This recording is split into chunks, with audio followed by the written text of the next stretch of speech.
In this video, I'm going to show you how to create a GOG Games desktop shortcut in just a few simple steps. If you use GOG a lot and want quicker access to your games right from your desktop, this is a really handy setting to turn on.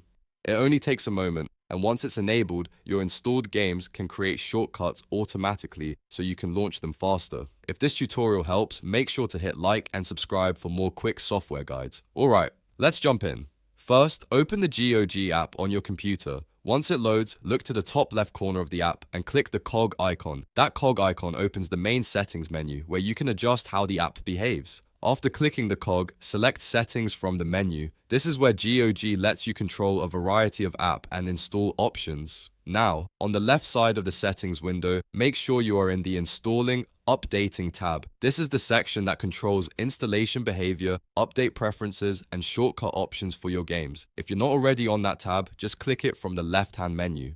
Once you're in the correct tab, look for the option that says Create Shortcut on Desktop. You should see a box next to it. Click that box to turn the setting on. When this option is enabled, GOG will create desktop shortcuts for your games, making it much easier to open them without digging through menus or searching through your library. After you check the box, the settings should be saved automatically and you're all set. From now on, any supported game installations should place a shortcut directly on your desktop, giving you faster access whenever you want to play. It's a small change, but it makes a big difference if you like keeping your favorite games just one click away. If this video helped you out, please hit the like button and subscribe for more easy tutorials just like this. Thanks for watching, and I'll see you in the next one.